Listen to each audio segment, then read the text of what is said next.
કાયદો વ્યવસ્થાની સ્થિતિ ગમે તેટલી સુદૃઢ હોય પરંતુ ગુંડાઓ સુધરી જાય તેવું માની લેવું મૂર્ખામી સમાન છે। દીકરીની છેડતીની બાબતમાં ઠપકો આપવા પર સુરતમાં સ્થાનિક સ્વરાજ્યની ચૂંટણીના દિવસે ખૂની ખેલ ખેલાયો અને ઠપકો આપવા ગયેલા પિતા અને પિતરાઈ ભાઈની હત્યા કરાઈ હતી। પરંતુ સુરત પોલીસે તે લુખ્ખાઓને ઝડપીને સરઘસ કાઢ્યું જ સાથે સાથે જાહેરમાં કાયદાનો પાઠ પણ ભણાવ્યો। કોણ છે તે હત્યારા આવું જાણીએ।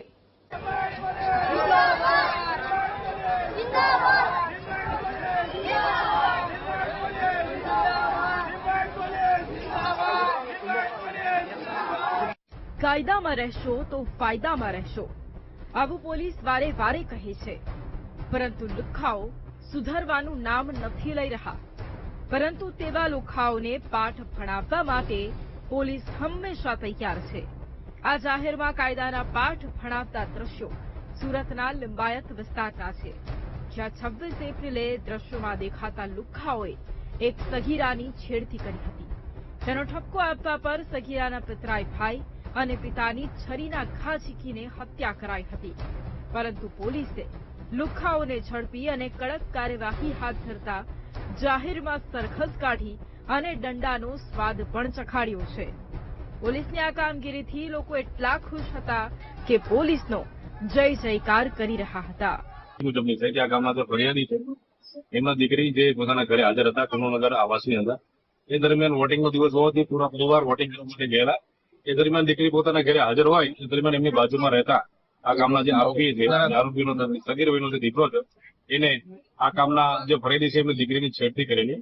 જે બાબતે આ કામના જે ફરિયાદી છે એ અને એમનો પરિવાર જે આ કામના આરોપી છે એના ઘરે ગયેલા અને આ બાબતને ઠપકો આપેલો કે તમારા દીકરા દ્વારા અમારી દીકરીની છેડતી કરવામાં આવેલ છે। એ બાબતે બંને પક્ષ વચ્ચે રકાદીપી થતા અને બંને પક્ષ વચ્ચે ઝઘડો થઈ ગયેલો। એ ઝઘડા દરમિયાન જે ફરિયાદી છે એના પતિ અને ફરિયાદીના જે નણંદોઈ છે અને નણંદોઈનો દીકરો છે, આ ત્રણેય જણાને આ કામના આરોપીઓ પૂરા પરિવારે જે હુમલો કરેલો, જેમાં લાકડા અને ચપ્પાના ઘા લગાવેલા। પોલીસે જે આરોપીઓનું સરઘસ કાઢ્યું તેમાં એક પિતા અને 2 પુત્ર છે, જ્યારે છેડતી કરનારો સગીર આરોપી હતો, જે પોલીસ કસ્ટડીમાં છે। હાલ તો પોલીસની આ કાર્યવાહીથી લોકોમાં ખુશી પણ છે અને ગુંડા તત્વોમાં ડરનો માહોલ પણ।